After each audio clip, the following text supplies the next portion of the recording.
Welcome, dear friends. Today we will discussion about Unit 1 communication, the process of communication, types of communication, elements of communication, and barriers to communication. Let's start. First of all, what is communication? ଯୋଗାଯୋଗ କ'ଣ?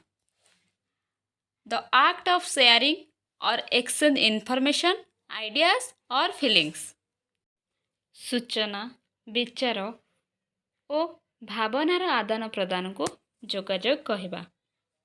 In other words, talking, writing, listening and speaking. ଅନ୍ୟ ଅର୍ଥରେ କହିବାକୁ ଗଲେ କଥା ହେବା, ଲେଖିବା, ଶୁଣିବା ଏବଂ କହିବା ହେଉଛି ଗୋଟିଏ ଗୋଟିଏ ଯୋଗାଯୋଗର ଉଦାହରଣ. Good communicator listen carefully, speak and write clearly and respect different opinions. ଭଲ ଯୋଗାଯୋଗ ସେତେବେଳେ ହେବ ଯେତେବେଳେ ଜଣେ ଧ୍ୟାନପୂର୍ବକ ଶୁଣିବ, ସ୍ପଷ୍ଟ କହୁଥିବ ଏବଂ ଅନ୍ୟର ମତକୁ ସମର୍ଥନ ଦେଉଥିବ. ଖାଲି ଯେ ଜଣେ କହୁଥିବ ଅନ୍ୟ ଜଣେ ଶୁଣୁନଥିବ ତାହେଲେ ସେତେବେଳେ ଯୋଗାଯୋଗଟା ଭଲ ହେଇପାରିବନି. ଯଦି ଜଣେ କହୁଛି ସେ ଶୁଣୁଛି ଆଉ ଜଣେ ଶୁଣୁଛି ଏବଂ ତା କଥାରେ କଥା ମିଶାଇ ହଁ ମାରୁଛି କିମ୍ବା ନାହିଁ କରୁଛି ତାହେଲେ ଜାଣିବ ଯେ ଭଲ କମ୍ୟୁନିକେସନ୍ ତାଙ୍କ ଭିତରେ ଅଛି. It involves not only words but also all our senses like face to face dialogue, our facial expression, tone, body language, ability to listen with patience. ଯୋଗାଯୋଗରେ କେବଳ ଶବ୍ଦ ଥାଏ ତାହା ନୁହେଁ, ଏଥିରେ ଆମର ସେନ୍ସ ମଧ୍ୟ ଥାଏ. ଅଲ୍ ସେନ୍ସ, ଯେପରିକି ସାମ୍ନା ସାମ୍ନି କଥାବାର୍ତ୍ତା ହୋଇପାରିବା, ମୁହଁର ଚାହାଣୀ, ଟୋନ୍, ଶରୀରର ଅଙ୍ଗିଭଙ୍ଗୀ, ability to listen with patience, ଶୁଣିବାର ଧୈର୍ଯ୍ୟ ଶକ୍ତି ମଧ୍ୟ ରହିବା ଏଥିରେ ନିହାତି ଦରକାର. ତେବେ ଯାଇ ଯୋଗାଯୋଗ ସଫଳ ହେବ. ନହେଲେ କ'ଣ ହେବ ନା ଜଣେ କହୁଥିବ ଆଉ ଜଣଙ୍କର ଶୁଣିବାର ଇଚ୍ଛା ନଥିବ ତାହେଲେ ସେଠି ଯୋଗାଯୋଗ ହୋଇପାରିବ ନାହିଁ. The process of communication. Communication ବା ଯୋଗାଯୋଗର ପ୍ରକ୍ରିୟା କ'ଣ? The following figure given A simple model of the process of communication. ଗୋଟେ ମଡ଼େଲ୍ ଏଠି ଦିଆହେଇଛି. ଏଇ ମଡ଼େଲ୍ଟାକୁ ଦେଖି ଆମେ ବୁଝିଯିବା ଯେ କିପରି କେଉଁ ପ୍ରକ୍ରିୟା ଦେଇ ଯୋଗାଯୋଗଟା ହୋଇପାରୁଛି. ପ୍ରଥମେ ସେଣ୍ଡର ଏନକୋଡ଼ିଂ କରୁଛି ମେସେଜ, ଡିକୋଡ଼ିଂ କରୁଛି ରିସିଭର, ତାପରେ ସେ ଫିଡ଼ବ୍ୟାକ୍ ଦେଉଛି କାହାକୁ? ସେଣ୍ଡର ପାଖକୁ. ଧରି ନିଆଯାଉ ଦୁଇ ଜଣ ଲୋକ କଥାବାର୍ତ୍ତା ହେଉଛନ୍ତି. ଯିଏ କହୁଛି ସିଏ ହେଉଛି ସେଣ୍ଡର ଆଉ ଯିଏ ଶୁଣୁଛି ସିଏ ହେଉଛି ରିସିଭର. ତ ଯିଏ କହୁଛି ସେ ଯେଉଁ ମେସେଜଟା ଦେଉଛି ସେଇ ଯେଉଁ ମେସେଜଟାକୁ ଆମେ କହିବା ଏନକୋଡ଼ିଂ କଲା, ତାପରେ ତା ପାଖରେ ଯେଉଁ ପହଞ୍ଚିଲା ସେଇଟାକୁ ଆମେ ଡିକୋଡ଼ିଂ କହିବା. ତ ସିଏ ପୁଣି କ'ଣ କରୁଛି ନା ପୁଣି ଇଣ୍ଟରପ୍ରେଟ୍ କରୁଛି, ପୁଣି ଏନକୋଡ଼ିଂ କରିକି ଫିଡ଼ବ୍ୟାକ୍ ଆକାରରେ ମେସେଜ ଦେଲା. ତାପରେ ସେଇଟା ସିଏ ଆସିକି ପହଞ୍ଚିଲା କାହା ପାଖରେ? ସେଣ୍ଡର ପାଖରେ. ତ ସେଇଟା ହେଲା ଡିକୋଡ଼ିଂ. ବୁଝିପାରିଲ? ଗୋଟେ ଏକ୍ଜାମ୍ପଲ୍ ଆମେ ନେଇପାରିବା. ଧରି ନିଆଯାଉ ମୁଁ ହେଉଛି ବର୍ତ୍ତମାନ ସ୍ପିକର, ତାହେଲେ ମୋତେ କୁହାଯିବ ସେଣ୍ଡର. ମୁଁ ତୁମକୁ ମେସେଜ ଦେଲି, ତୁମେ ତାକୁ ଶୁଣିଲ, ଡିକୋଡ଼ିଂ କଲ, ତାପରେ ତାହେଲେ ତୁମକୁ କୁହାଯିବ ରିସିଭର. ତୁମେ ପୁଣି ଏନକୋଡ଼ିଂ କରିକି ମୋତେ ଫିଡ଼ବ୍ୟାକ୍ ମେସେଜ ଦେବ. ତ ମୋ ପାଖରେ ଆସି ପହଞ୍ଚିଲା, ସେଇଟା ହେଲା decoding. Now check your progress. ନିଜକୁ ପରୀକ୍ଷା କର. At least how many persons do you need for communication to take place? କେତେ ଜଣ ବ୍ୟକ୍ତି ହୋଇପାରିଲେ ଆମେ କମ୍ୟୁନିକେସନ୍ କରିପାରିବା? At least 2 persons, right? 2. Can two people communicate if they do not share the same language? ଯଦି ଦୁଇ ଜଣ ବ୍ୟକ୍ତି ଅଛନ୍ତି ସେମ୍ ଲାଙ୍ଗୁଏଜ୍ର ନୁହନ୍ତି ତାହେଲେ ତାଙ୍କ ଭିତରେ କମ୍ୟୁନିକେଟ୍ ହୋଇପାରିବ ନା ନାହିଁ? Yes or no? Yes. 3.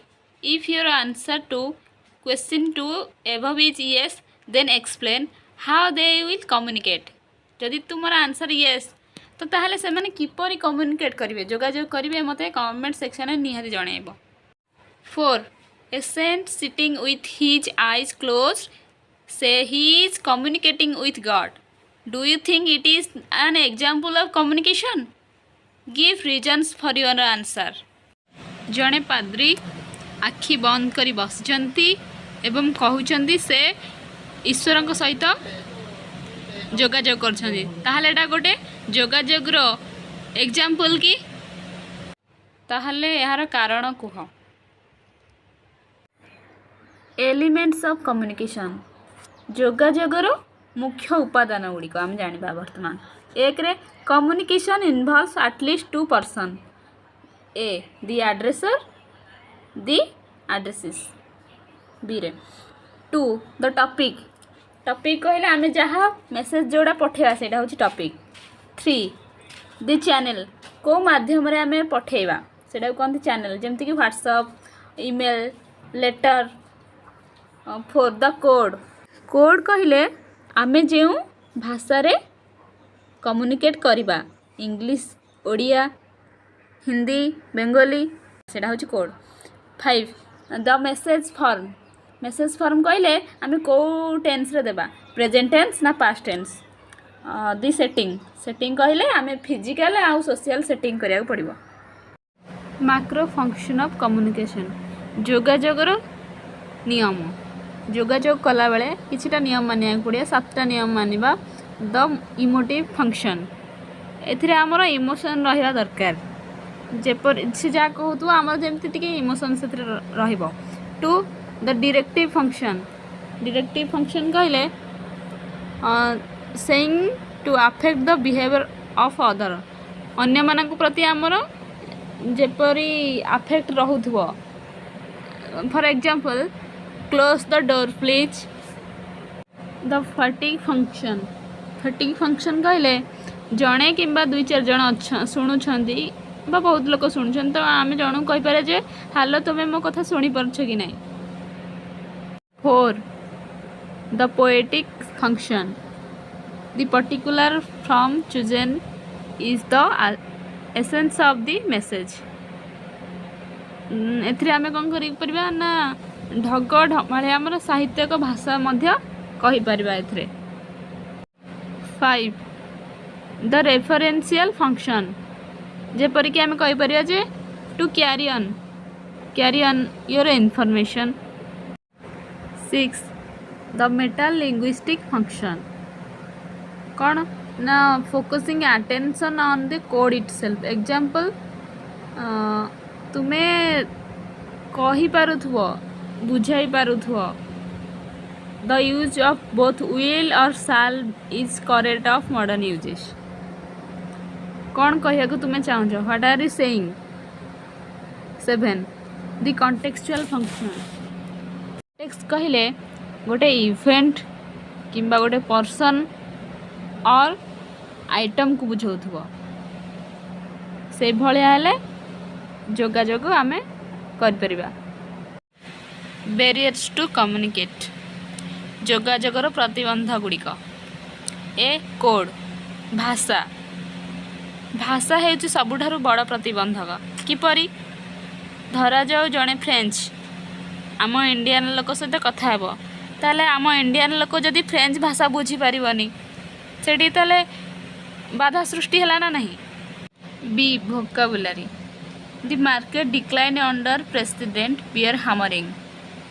One who is not familiar with vocabulary of the stock market धरतु जड़े कहला जे मार्केट डिक्लाइन होइछि तो अन्य लोकटी जदि स्टॉक मार्केट विषय जानी ताले से बुझी पारिबो जे आर लोकटी कौन कहया को चाहूछि नहेले कम सेठी असफल हेबो जोगाजोग. सी कॉन्सेप्ट सब आम क्लीयर हेबा दरकार. धरतु जड़े कह ब्लैक होल सिंपल लैंग्वेज कि नहीं तो सेटा जदि जड़े बुझी पारिबनी कॉन्सेप्टटा कौन तो सेठी बाधा प्राप्त हवा आमर जोगाजोग. D background knowledge and shared assumption. Example आम ओडिशार बैकग्राउंड विषय ओडिशा बाहर रहुथबा लोक जानि परिबो नाही। तो बैकग्राउंड मध्य जानिबा नॉलेज थिबा दरकार। E pronunciation, intonation, accent and stress in spoken language. आमे जो भाषा रे कथा होचे जदि सेतरे कोडी पॉज नेबा दरकार, कोठी हमर टोन टा बदलिबा दरकार, केउ भली प्रोनाउंस करूचे आमे वर्ड र मीनिंग बदल जाए प्रोनाउंस कला बेले, तो यह मध्य ध्यान रखा पड़ो, नहेले ये प्रतिबंधक साजिब जोगाजोग रे। एफ कल्चर स्पेसिफिक कम्युनिकेशन मे कज मिसअंडरस्टैंडिंग। धरंतु बेंगली मानकर कल्चर अलग, आम ओडिशार कल्चर अलग, तो सी गोटे कथा कहला बेलू सेटा आम कल्चर रे नथिबो ताले सेठी आमर मिसअंडरस्टैंडिंग हबो। तो एठारे कल्चर पई आम जोगाजोग बाधा सृष्टि हैला। जी फिजिकल एनवायरनमेंट बेले बेले कौन हुए ना, फिजिकल एनवायरनमेंट पई आम जोगाजोग बाधा प्राप्त हुए। किपरि धर मु कहूँ से समय डीजे कि माइक कि बाण फुटिला, तो मु जहाँ कहली अन्य लोकटी शुणी पारानी, तो सेठी आमर डिस्टर्बेंस है। मु जहाँ कहली ताको अलग शुभिला, तो सेठी आमर कौन जोगाजोगटा बाधा प्राप्त है। अफेक्टिव फैक्टर, अफेक्टिव फैक्टर कहले पर्सनल फैक्टर जो जेपरिक motivation, attitude, beliefs, values, lack of mutual trust, lack of time pressure, lack of attention, एगुड़ा। धरतु मु जन को कहूँ तार जदि शुणिबार आग्रह नहीं ताले सेठी बाधा प्राप्त हम। आउ धरतु जनक ऊपर मोर विश्वास नहीं ताले से सेठी मु ताको कहि परिबि कि, तो सेठी मध्य हमर जोगाजोग बाधा प्राप्त हेबो। आ गुडी ना लैक ऑफ टाइम, धरतु मु जन कहया को चाहू ता पाखरे टाइम नाही किंबा से प्रेशर रे अछि, ताहले एठारे मध्य हमर जोगाजोग होई परिबोनी आ बाधा प्राप्त हैला। Different types of communication. Communication may be classified in several categories on the following basis. Communication two types: verbal, non-verbal.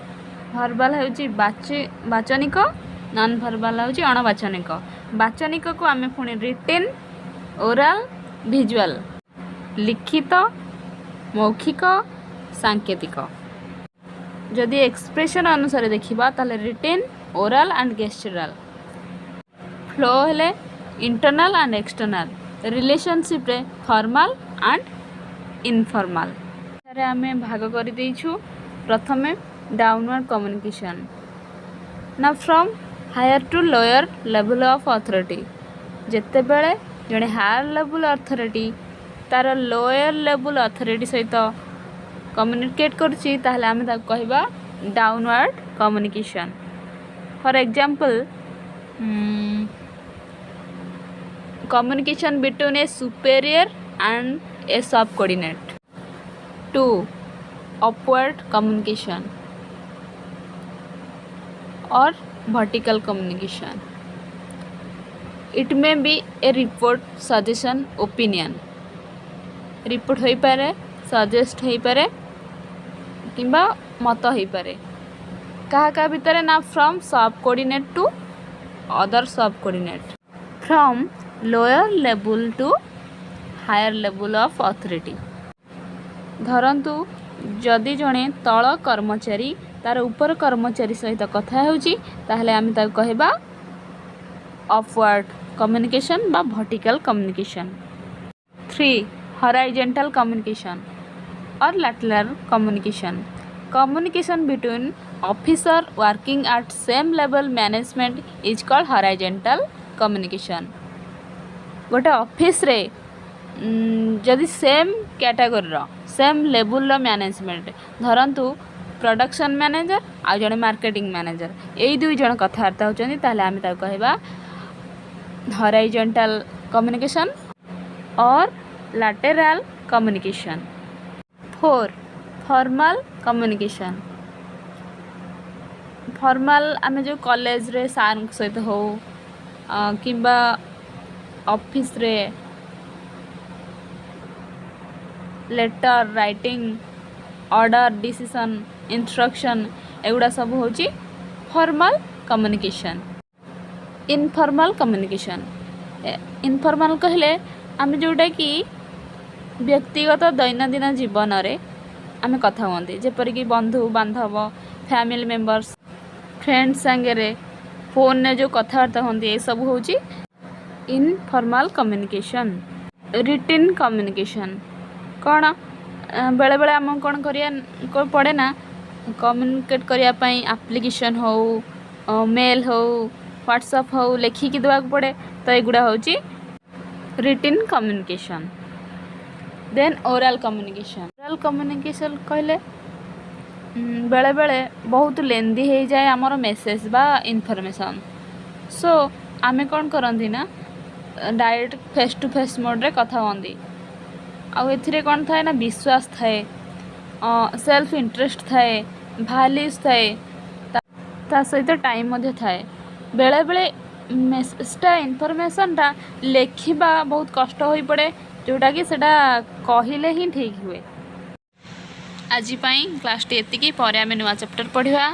Thanks for watching my video.